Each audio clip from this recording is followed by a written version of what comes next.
사람이 죽으면 그것으로 끝일까요? 죽음 이후의 세계는 없을까요? 레이몬드 무디 박사는 원래는 철학과 교수였다가 의과대학에 다시 들어가 의사가 된 분입니다. 그가 임사체험을 한 163명의 사례를 모아서 사후세계라는 책을 출간했습니다. 사고나 질병으로 잠깐 죽음을 체험한 사람들은 갑자기 영혼이 자신을 떠나 어두운 터널을 통과해 밝은 빛을 향해 날아간다고 합니다. 그곳에서 기이한 존재를 만나거나 강렬한 행복감 또는 희열을 경험한 뒤 갑자기 환영이 사라지고 현실 세계로 돌아와 살아난다고 합니다. 그리고 그런 임사체험을 한 사람들은 한결같이 과거의 어두웠던 삶을 청산하고 바르게 살려고 노력했다라고 쓰고 있습니다. 그리고 그들은 기회만 있으면 사람들을 도우려고 했다고 합니다. 예수님은 분명하게 이렇게 말씀하셨습니다. 나는 부활이요 생명이니 나를 믿는 자는 죽어도 살겠고 무릇 살아서 나를 믿는 자는 영원히 죽지 아니하리니 이것을 내가 믿느냐라고 말씀해 주셨습니다. 여러분들은 이 부활을 믿습니까? 이 부활의 메시지가 우리에게 주시는 교훈은 부활을 믿고 확신하여 증거하도록 하는 것입니다.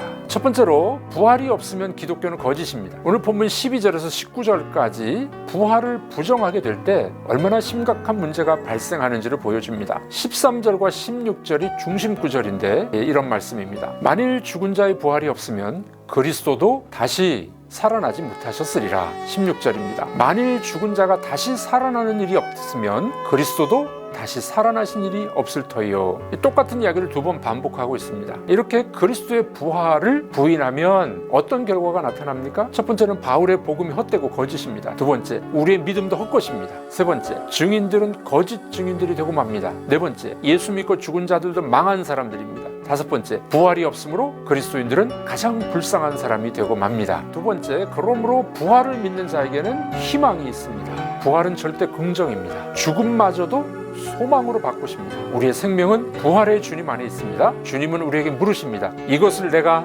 믿느냐? 나사로야 나와라. 무덤을 향해 명령하신 주님은 오늘 우리에게 명령하십니다. 죽음의 두려움에 갇힌 자여 거기서 나오라. 탄식하며 무덤에 갇힌 자여 나오라. 이제 우리는 죽은 예수님을 찾기 위해 무덤으로 달려갈 자들이 아닙니다. 세 번째로 우리는 부활을 증거하는 사람들이 되어야 합니다. 기독교의 발흥이라는 책이 있는데 로드니 스타크라는 사람이 썼습니다. 그는 종교사회학자인데 불가지론자입니다. 그의 연구에 의하면 고대 사회에서 전염병이 창궐할 때 기독교인들이 헌신적으로 대처했기 때문에 당대 사회의 인정과 지지를 받고 기독교가 성장했다는 것입니다. 부활을 믿는 신앙의 공동체는 치사율이 50%를 기록하는 전염병 앞에서도 서로를 돌보며 위험을 무릅쓰고 환자들을 사랑했다고 합니다. 왜요? 부활의 신앙이 있었기 때문입니다. 재앙이 찾아왔을 당시 이교도와 철학자들은 무기력했다고 합니다. 죽음 이후에 답이 없는 사람들이기 때문에 그렇습니다.